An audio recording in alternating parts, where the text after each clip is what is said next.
There aren't any words to describe what happened. Honestly, this isn't a job for words. You could try staring directly into the sun for about 10 years, while someone pours oatmeal into your eyes through a funnel. To be clear, that's not what this felt like, but that might open your senses to a degree of perception that would allow the inference of the idea to exist in your mind. However, we don't really have time for that, so I'll give language a shot and do the best I can. I found myself falling off of the face of the world, like my mind had been a one-dimensional cup of coffee, stretched out and remastered into 3D, played backwards on a network of computers that could only be used by beings with eyes that could see in reverse. My coffee, the thoughts, spilled out all over the table. There's a table in this situation, right next to the bowl of fruit. Time was slowed down for me. I could control it. I could make it stop if I wanted to, and yet I was acutely aware that the time flow for everyone else and everything else was still going on. While that might seem like, for all intents and purposes, like time was still moving normally for me as well, I could assure you that time was... Shit, where was I? I looked around me and I realized that I'd slipped out of my body long ago. I'd forgotten it back at the gas station, in a closet, surrounded by swarms of dick gnats, and I left my wallet and keys and phone on my body, so I was truly naked now, in the most literal and metaphysical way possible. I was somewhere inside of an infinity, and my brain was somewhere inside another infinity, and my body was somewhere inside a different infinity, and in some ways, I was infinity. I felt the universe's cruel love and understood that I was just a molecule in an expanding star. The world didn't need me. I could live and exist amongst the cosmos, forever. There was a gorgeous shining light and I was part of it. All the pain my mortal body had ever endured was so small in comparison to forever. I was at peace. The whole stupid, scary gas station thing was dumb anyway. Hey, maybe in the next life I could be a bat. Some bats eat fruit, right? I could do that. Sleep all day, eat berries all night, fly in a group with friends, live forever, solve mysteries, ride roller coasters. Bats ride roller coasters, don't they? If not, they will. I just need to rearrange the reality slightly and I could do and be anything I want. I felt a shock. The universe pushed me back against my absurd attempt to interact with the melody. The song was already in motion. I couldn't change it. Only listen and enjoy. Close enough. I settled in to ride the wave. To see what the storyteller had in store for... Jerry smacked me across the face. Dude, snap out of it. We got shit to do. What? I was back at the gas station supply room, sitting in the corner and drooling all over myself. How long had I been gone? Where exactly had I gone to? Yen knelt in front of me and shined the red flashlight into my eyes. His pupils are dilated, she announced. Did you hit your head? Yeah, probably. This could be a sign of traumatic brain injury. We need to get out of here and find a hospital. Nah, Jerry interrupted. Just the drugs finally kicking in. I sat up and the entire world sloshed into place after me. The room had some momentary lag to it, and strangely enough, I could see everything as clear as ever. What drugs? I asked. Okay, so promise me you won't get mad. I will not promise that. Okay, well, if you promise you won't get mad, I'll tell you. Remember how I requested to work tonight? Well, the reason was because I needed someone responsible, like you, to be here in case things got heavy. You know, because I trust you to make sure that I'm safe and not call the cops if I have a bad trip. The world finally snapped into place around me. Everything was back to normal, except for the fact that I could suddenly see everybody's aura. Looking back, that seems rather strange, but at the moment, it felt perfectly inconsequential. What did you do? I asked him. Jerry's aura was a strange kind of sunny yellow and pink, swirling with vibrant energy. It was a controlled chaos, like a Picasso painting in a blender. Well, you know, Halloween is sacred to me. I wanted to make sure I did something special for it. So, I made some hallucinogenic tea. And I may have been microdosing for the last few days to optimize my high. I thought it would let me see some other worlds, but for the most part, it just showed me truths about how tiny we are in the universe. I know, right? I said with excitement before snapping out of the spell. Wait, what? Okay, what was in that flask you gave me? Oh, it's a special homebrew. There's a few different ingredients, primarily. He mumbled a couple of words under his breath, and his aura shifted to purple and baby blue. He didn't want me to know. Come again? He couldn't look at me. I said, primarily ayahuasca and peyote. Lucy let out a loud, inappropriate, "Ha!" Yen gave her a disapproving mom face, but Lucy shrugged. What? That's actually funny. You know, in a we're all gonna die, but at least you're high kind of way. Her aura was bright orange and fire red. Yen was cool blue and wavy. I'd prefer we find a way out of this where nobody else has to die. My tongue felt funny. I don't know a lot about recreational drugs.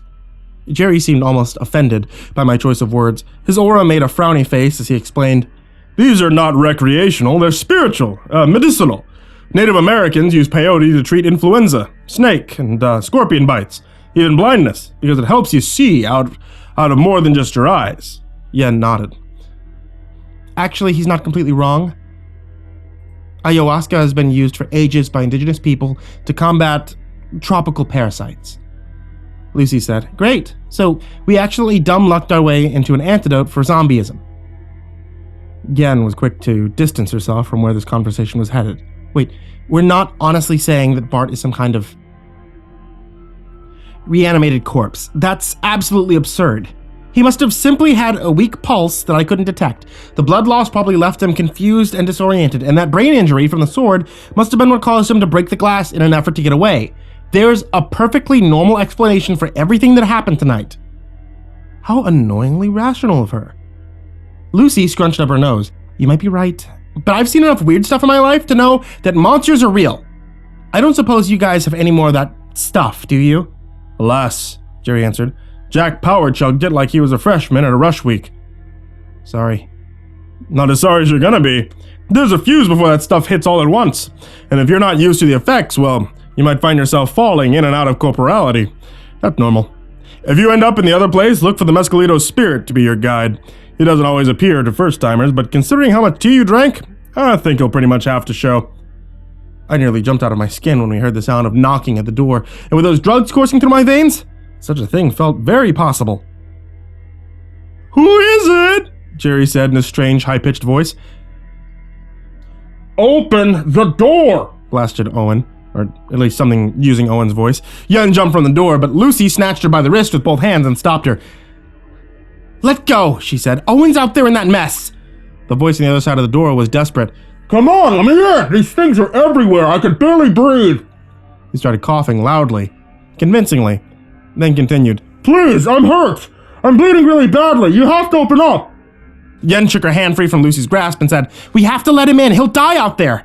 I know he's a shitty person, but he doesn't deserve this. Her aura was glowing white hot, but something else was drowning it out.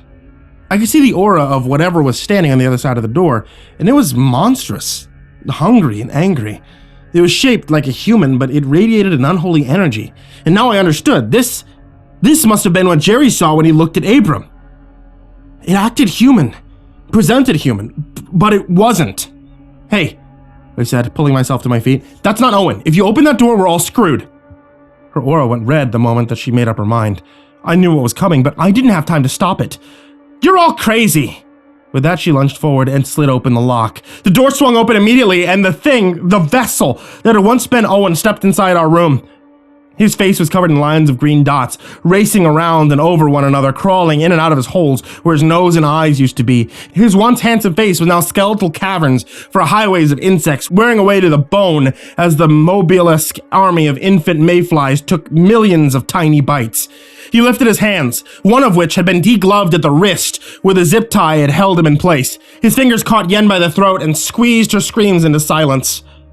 They both went down. Yen hit her back against the floor. The thing landed on top of her, still squeezing. Its jaw opened as a pair of long, thin appendages reached out, dangling from the other side of his teeth, inches above his face. The swarm of insects invaded the rooms. Jerry launched onto Owen's back. Lucy grabbed the flashlight and broke it against Owen's face. The thing released its grip on Yen long enough to grab the other two and throw them into the hallway. And when it turned back to its victim, the queen was already halfway removed from Owen's mouth. Its eyes stared at the poor woman, crying in front of it, its fishbone legs scratching the skin of Owen's mouth away in chunks like it couldn't wait to free itself. And suddenly, they were far away. Or I was far away. No, not now. Keep it together, Jack. You can trip later. They need you. The room was gone. I was standing outside. Cold, wet air blew against my face, filling my nostrils with the smell of wood smoke and sand. The sky above me was filled with crisp stars, reaching all the way down to the horizon on all sides. The earth beneath me was brown. Nearby a fire crackled, inviting me over. But the queen thing, it was about to crawl inside a yen. I slowly turned around a full 360 degrees. There was no yen here. No millipede. No gas station. This felt just as real as anything. Maybe I had hallucinated the whole thing. Maybe I'd never even worked at a gas station. Maybe I just came out here to do some drugs and now I couldn't remember which side of the dream I started out on. I walked over to the fire. Not like I had much choice. My only options were A, approach the fire, or B, don't approach the fire. I had already tried B without any success. The bonfire was only 3 logs big, but put off enough heat that I could feel it from 10 feet away. As soon as I was close enough to enter its bubble of warmth, I heard the man standing next to me. Yo, you're finally here, Jack. He was taller than me, by a couple of heads. His skin was lime green. Pointy ears, no hair. He wore no clothes, and I kept my eyes aimed up at his face, just to stay polite. Hey, I said, doing my best impression of a friendly gas station clerk. Who are you? I'm like your guiding spirit or whatever. Yeah. Oh, yeah. I'm like your spirit guide or whatever. He had a distinctly surfer bro accent. Not at all what I expected. I mean, I didn't expect anything, but especially not this. I'm here to show you how to find the answers you seek, I guess. Oh. Okay, well, I was in the middle of something when I got here. Do you think we can rain check this and send me back? I'm pretty sure my body's being eaten by bugs as we speak. Your body is safe, but your mind is torn asunder. The vision waved its green hands as it spoke. It felt slightly overacted, but I was going to be polite. Your thoughts are poison. You bleed memories. Your spiritual injuries go deep. And if you do not tend to them first, your body will outlive you, man. I sighed. Okay, fine. How does this work? What's the fastest way to get this all over with? The mezzy spirit crossed his arms and said, Well, I guess we can dispense with formalities. Great. I hate formalities. Oh, me too, man. All right, let's get right to it. First, few ground rules, okay? Number 1, no kissing. What? Absolutely no kissing. Understand? Can't even tell you how many times people have tried to make out with me. Like, come on, I'm a primeval spirit of nature, not some booty call. Anyway, number 2, if you want to listen to music, his words turned into muted screams as the blade entered his neck. Another figurehead appeared out of the darkness, jumped onto the spirit's back and drove a fillet knife into it. The spirit hit the ground as the man removed the knife and stabbed it back in over and over. Black blood sprayed out in every direction as the man turned him into a bloody pincushion. He held the knife handle with 2 hands and thrust it again and again until the blood wasn't spraying anymore. The man heaved loudly until his breathing returned to normal. Then he plunged the weapon one last time into the spirit's back, all the way to the hilt before standing up and dusting himself off. Once done, he looked at me and gave a strange smile. Hey, Jack. Looks like I got this one just in time. You okay? The man looked like Abram, at least mostly anyway. He was a fair amount younger, slightly thinner, and his yellowed beard was almost brown. The hell did you do that for? I asked him. What are you talking about? His voice was definitely Abram's. I just saved your damn life. The man looked at the destroyed creature at his feet, and doubt crept into his words. Didn't I? No! What, really? Looked like he was one of them aliens. Like that one they caught up and hunting those goats in the Brown farm. I mean, look at him. He's all green. Lots of supernatural things are green. That was a spirit guide. He was supposed to show me how to navigate this plane of existence. Oh, shit, really? Yes! Abram kicked at the body. Didn't budge. Oh, well, damn. My mistake, Jack.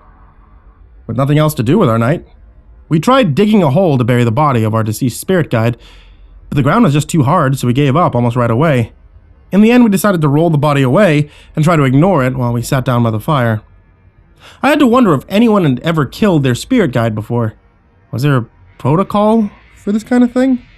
Was I going to get in trouble? Jerry would probably know the answer to that. Wherever Jerry was. Which reminded me, I was still trapped in another state of materiality from where I was supposed to be. The young version of Abram pulled a burning twig away from the fire and used it to light a cigarette. How did you even get here? I asked. And what are you, like some kind of ghost or something? Abram laughed. Come on, Jack. Ain't no such thing as ghosts. That's debatable. Nah, see, I'm just a vestige of the Mayfly Queen. Thing is, she don't just take over a host. What she does is way more cruel. He took a slow drag before continuing. Evidently, this vestige wasn't in any hurry, and from the look of things, it wouldn't have mattered if he was. We didn't have any real way out of this. The queen bitch doesn't do much work for herself. She outsources it all. Makes her host eat for her, makes her breathe for her, even had to remember things for her. Supposed to just be a one-way street, but there's a little cross-contamination. Some of my memories stayed inside of her when she made me kill myself. And when your brain gets sloppy seconds, she must have deposited some of Abram's thoughts inside your dome. That's what I am. Oh, I said. That's really gross. But as long as I have you here, maybe we can make the most of it. Is there anything you can tell me about the queen? Any weaknesses? I mean, how do I kill it? Oh, I'm afraid you ain't got much option. At least, all I know is this. And don't ask me how I know it. Queen needs a body to stay alive. She can make do with a corpse for a little while. If she can't crawl into a healthy host, after about 5 minutes, she's done. That's why she made me come to the gas station. He closed his eyes and rubbed them. His lips quivered like he was trying to keep from breaking. You okay? She made me do it. I mean, she made me do so many things. I honestly didn't even know why I was doing it. I didn't know why I was infected. Started with weird little stuff. I got all these crazy cravings. I wanted to drink puddle water. I wanted to eat dirt. I just had to live with it. I thought, we all got our fuck-ups, right? And then a couple months back, I started having to collect corpses. Mostly roadkill at first. Then a new urge hit me.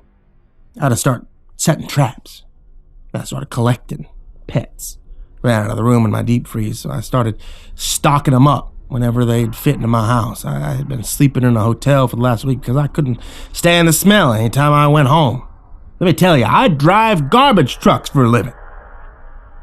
I tried to think of some way to change the subject. This was horrible. Not exactly useful information. When I couldn't think of anything, I let him continue, hoping he was almost out of steam. The thing inside my brain forced me to fill up the back of my garbage truck with all this rotten meat and drive it out to the gas station where it would be separated from the rest of town. And she remembered all the times I saw you out there and thought that it'd be safe. You know, a safe hunting ground. Turn one of you into a new host, turn the others into food, alongside the meat from the garbage truck. And she'd spend the next 5 years laying more eggs. You don't want to know how she lays her eggs in other people, Jack. It's real nasty. But I couldn't help it.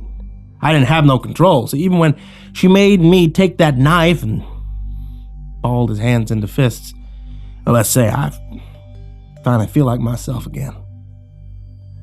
I looked away from him and stared at the fire. Sucks. I knew what I was going to have to do, and I hated it. I was wrong. Well, the queen needs a healthy host. If I'm going to kill it, there's only one way to do that. I have to make sure there aren't any healthy hosts left to occupy. What do you mean? When I get back to the gas station, I'm going to have to kill Yen and Lucy. Clap, clap, clap. I turned to see the naked green giant standing behind us and slowly clapping his hands together. There, you figured it out on your own. This is all part of your spiritual voyage. I was meant to get stabbed all along. I stood up and faced the vision. Really? Yeah, Jack. It's like totally how I intended for it to go. And now that you have your epiphany, I'm gonna send you back or whatever. Oh, and don't forget, if you enjoyed your vision, rate me 5 stars. Or All right, my guy, time to go home. I shot up, struggling for air and finding none. I was underwater, flailing, bathing in darkness. The world clung to my limbs, pulling me, resisting my motions. I gasped and fell and hit my head, and then my hands touched the sticky concrete floor. The universe stopped spinning, and I regained my bearings. I was back in the supply closet, wrapped up beneath a plastic tarp. I carefully pried it free and sucked in as much air as my lungs could take. My head pounded, my bruises screamed, my left hand was numb all the way to the wrist, but I was alive. Even better, my hallucinogenic night vision was still working. Wait, that's not right. The light was on overhead, which meant someone or something had found the breaker box and turned the power back on in the station. The supply closet was shut and I was all alone. If you don't count the dried up carcasses of a businessman by the door or the oodles of carnivorous green dots crawling in and on and around him. Couldn't tell how long I had been in the other place, but something told me I still had time to stop the Queen. But if I was going to do that, I would need to open that one box I hoped I'd never open. It was the most desperate measure for sure, but these were the most desperate times. When this whole thing blows over, I'm going to need a long vacation. I climbed up to the top shelf, reached into the corner, and pulled out the small, innocuous shoebox labeled, in tiny print, Code Reds only. Put this back. Whatever is happening, it isn't a code red. I brought it down, carefully set it onto the ground in front of me, and opened the lid. Inside was a small box. A fire safe with a combination lock. This is really happening, huh? I'm about to go kill some innocent people and save this sorry town. I entered the combination. 6, 6, 6, and snapped open the lid. The code red box contained exactly 2 things. A cigarette and a hand grenade. I took the grenade and I stuffed it into my hoodie pocket, right inside my... Oh, that's right, my hoodie's still outside. I took the grenade and I stuffed it into my pant. What? Why don't sweatpants have pockets? I took the grenade and I looked at it. How the hell was I going to transport this thing without the Queen seeing it? I couldn't very well hide it in my underwear, even if I wanted to. I didn't have time to let my next idea disgust me into reconsidering. I just bit the bullet. I pried Owen's expensive suit jacket from what remained of his body, slammed it against the wall a couple of times, and put it on. It fit surprisingly well. All things considered. With the grenade stuffed into the inner jacket pocket, I went to the closet door and I pulled it open. As I stepped into the hallway, my shoes squished into something that felt like cat litter. It wasn't long before the liquid worked its way through my socks. The floor was completely coated in a blanket of green, several insects thick. The walls were all coated in the same stuff, and the ceiling and the fixtures. I was walking down a solid green squirming tube into an equally green cave shaped like the front of a gas station. Each step I took, I felt a small footprint that quickly filled itself back in. The mayflies had finally become maycrawlers, having reached the stage in their life cycles where their wings fell off. Now they piled together, kicking any surface area that they could find. I could hear the sound of billions of microscopic teeth prying at the wood, slowly devouring, digesting the building from the inside out. As I passed a giant green stalagmite that was once a spinning rack of bagged chips, I saw her. She was sitting on a living, wriggling green throne where the gas station counter used to be. She had a smile on her face, the one that it stole from Yen, and an aura from the floor to ceiling of powerful, verdant green. I was looking for you, she said in Yen's voice. Where did you go? Sorry. Slipped out of reality for a minute. What'd I miss? That's a neat trick. Where in the world would you ever go? Why in the world would you ever come back? Well, I was hoping to save my friends. Have you seen him? As I stood still, an untold number of crawlers climbed up my pant legs. I could feel their weight pulling me down like I was being swallowed by quicksand. They escaped, she said, her aura never wavering. You should have done the same thing. No matter. We could always use more food. I knew she thought she was telling the truth. I also knew Jerry would never leave me behind. Which meant he also had a plan. Listen, Yen, I know you're in there. She laughed. There's no Yen anymore. I know you can hear me. I wanted to tell you something. I'm sure you've probably seen it all a million times. When a dog comes into the shelter and there's nothing that can be done for it and it's suffering, what do? When you can't treat it and you can't save it and you're out of options. I reached inside the jacket. My fingers curled around the grenade right as the colony of crawlers passed my knees. Look, I just want to say that I'm sorry, okay? She laughed. What do you think you can do to hurt me? I'm a god! You're food! Right as my thumb touched the grenade pin, I heard something. At first, I thought it was just another hallucination, but as it grew louder and closer, it seemed even the Yen Queen was beginning to show a little concern. Beep, beep, beep. Beep. What is that? She asked. We realized the answer at the same time, soon as the garbage truck had backed all the way up to the building and crashed right through the front door, setting chunks of cheap wall and bug spatter all over the place. The shock of the collision freed swaths of bugs from their colonies on the ceiling, and they fell as a single amorphous unit. The impact nearly doubled the size of the bug pit on the floor. It was deep enough to drown in. I released my grip on the grenade and brushed the clumps of bugs off my head and shoulders. The queen jumped to her feet and walked over to the spot on the floor. A circle cleared the way for her, revealing the clean floor underneath and the baseball bat that she was reaching for. With the weapon in hand, she stepped over to the garbage truck. I didn't even think before bending down, scooping up a big handful of May crawlers and smooshing them in a ball very reminiscent of a snowball. Some of them skittered up my arms, but most of them stayed intact. I lobbed it as hard as I could, and it stuck the queen in the back of the head. She turned around with her mouth open and a very human expression on her face, one that begged the question, why did you just hit me with a ball of my own children? The distraction was enough for her not to notice the sound of hydraulic lifts behind her, and before she could take a step towards me, the gate of the garbage truck had swung open, and an avalanche of dead and rotting animal parts and bodies spilled onto her, crushing her. Wet goop spilled across the floor, washing away heaps of crawlers. The wave of blood and viscera hit me just a few moments after the smell, and to be honest, this is also not a job for words. Whatever you imagine the smell being, I swear, it was a lot worse than that. I would have projectile vomited all over the place, but as luck, what have it, there wasn't anything left inside of me. The mountain of death covered almost the entirety of the front wall now, save for a small window at the top of the doorframe, hardly enough to see through, and certainly not enough to escape from, but I ran for it, all the same. Once I hit the pile of Abrams' collections, I started climbing. There were hooves and antlers, more cat faces than a grandma's Facebook page, and an alarming number of limbs that could have at one point belonged to humans. Abram did say that he'd been setting traps. He didn't say what kind. When I finally reached the top of the pile, I dropped down on top of some ribcage squirming with green bugs and peered out into the opening. Jerry had climbed up the other side to meet me. Hey bro, he said excitedly. I see you're awake now. How was the other side?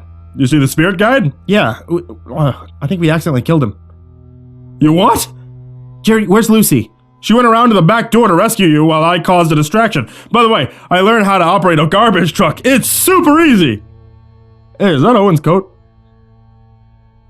I turned onto my back and slid down the mountain of gore. No sooner had my feet hit the floor than a hand erupted from below the pile and snagged my sweatpants. I ripped free right as the Yen thing pushed her broken body out from the pile. Her arms were bent in places they shouldn't bend. Bones poked out of her skin from the inside. Animal bones poked into her skin from the outside. Her jaw dangled lopsided and her aura burned to the ceiling. Green and angry, her vessel was broken and she only had one spare remaining.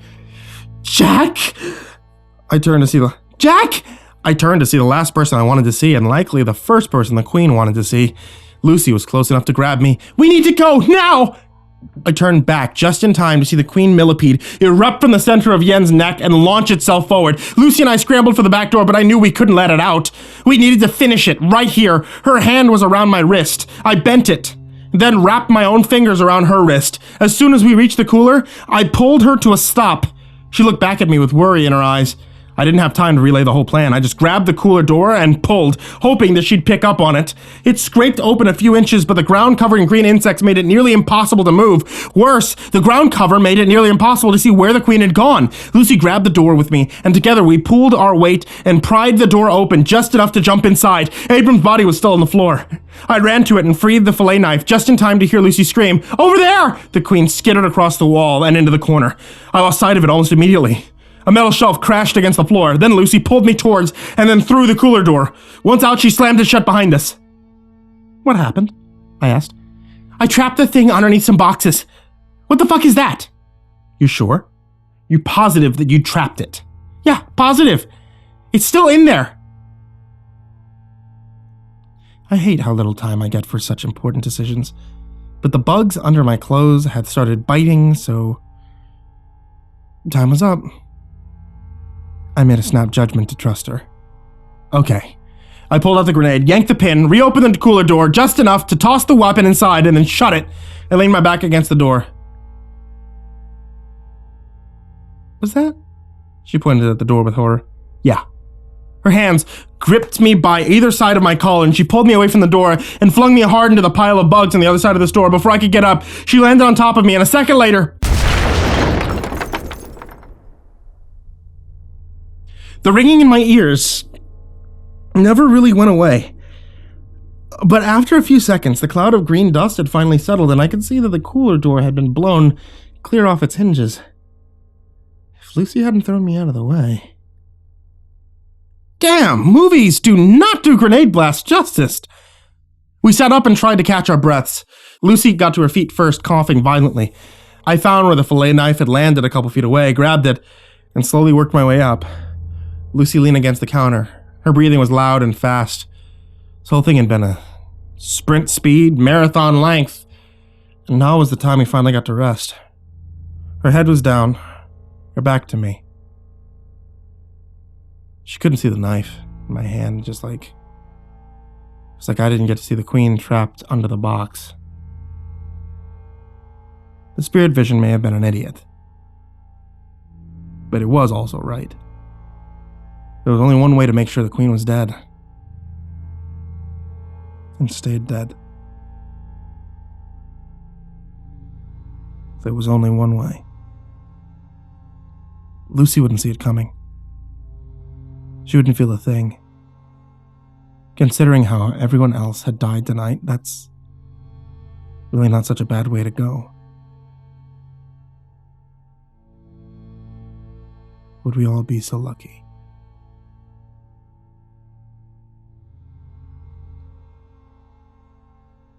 I was sitting outside in a circle of salt.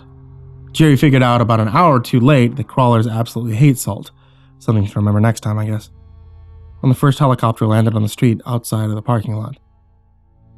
It expelled its contents before it even finished landing. 3 guys with machine guns, a gas mask, a couple in white hazmat suits, and gas masks. And a familiar G-man in a black suit and tie. No gas mask on this one, just a pair of completely pointless sunglasses. The Fed shouted out orders to the others as they closed in on our building, but froze mid-sentence once he saw me. Jack, he said. I don't believe it. I don't frickin' believe it. You're still alive? Jesus. I just lost $50. Hey there, Agent Roscoe. Well, I'll just be a monkey's uncle. Wonders never cease. Well, I'll just be a monkey's uncle. Wonders never cease. You're a little late to the party. Where's your partner? You know your gas station isn't the only locale of interest on a night like this, right? He took off his sunglasses, and I swear he was wearing another pair of sunglasses underneath them. Or maybe the drugs were still messing with me. It's hard to say.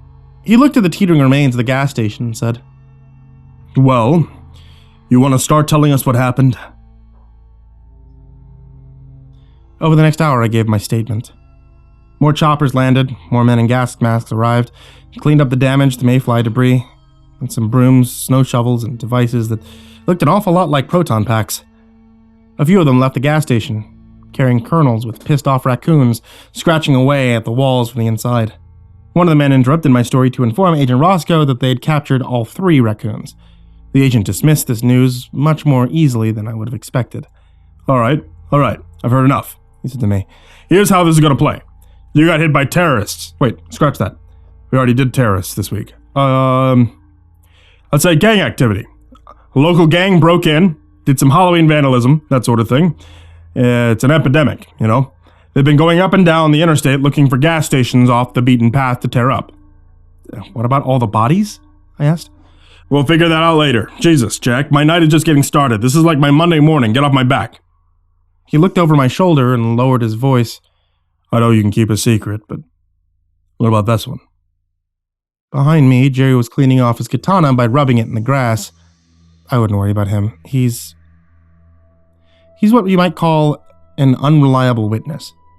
Roscoe nodded, then suddenly pointed to the young woman in the fox makeup talking to an agent about 10 feet away. What about her?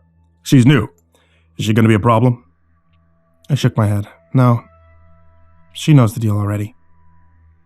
He grinned. I want to let you in on a little secret, just between you and me. When I first started doing this job, I thought that I had a pretty finely tuned moral compass. But after a few mercy killings and real-world trolley problems, I started to realize something. The right choice and the moral choice aren't always the same thing. It's possible to do the right thing for the wrong reason, or the wrong thing for the right reason. You can be forgiven for little mistakes, even if they cause a lot of people to die gruesome deaths. Thanks, I said, uncertainly. Jack, forgive me for asking, but you are certain you saw the Queen die, right? Am I really that bad at lying, or do I just constantly encounter people with bullshit detectors set to 11? Yeah, I'm sure. He laughed. Well, I guess we'll find out in 5 years, huh? He raised his voice and called out to the others. All right, double time it. Wheels up in 30 minutes. Gotta leave time for the cleanup crew. A few minutes after the cleanup crew arrived, Jerry and Lucy approached me. Hey man, Jerry said. We're about to go back to my place and do like all the drugs. You wanna come? Before I could answer, my eyes caught something standing in the tree line across the parking lot. Something watching us with two shining red eyes. He was a raccoon. See, I know it could have been nothing more than the remnants of Jerry's tea playing tricks on me, but I could have sworn that this raccoon had an aura. One that was 10 feet tall. Glowing green. And angry. Hey there kids, it's me, Mr. Creepypasta, and we are back after Halloween. So, I want to give a big thank you to my Patreons. Those specifically are the ones that are in the description, and Joey Gilbert, Daniel Poulsen, Trace Miles, Jordan Alexander Sanchez, Wayne Milstead, Chumpinski, Ken Lando Higuchi, Brianna Tine-Janzen, Buddy Burroughs, Stephen VanHuss, Tristain Pelton, G Weevil 3, Asia, the Red Oak Shield Virus, Sandy Barney, Nico Kaeo, Caleb Dougal, Dante Rao, Last Blade Song, The Ginger Bros, Don Mewmeister, Eliminator 86, Nebsky, Alex, Steampunk Sinner, The Rafael Rodriguez, Optimistic Avocado, and Dr. Strawberry. If you guys would like to join them, you can always head over to patreon.com/MrCreepyPasta. Even helping with $1 actually helps keep me alive. So, a big thank you to all of you who are there from $1 all the way up to however much that you guys give. Thank you. I appreciate you guys subscribing and checking back with the channel every single day because, dear Lord help me, we are on daily uploads, meaning new horror stories from me here at Mr. Creepypasta on YouTube or Mr. Creepypasta on Spotify. Sweet dreams, kids.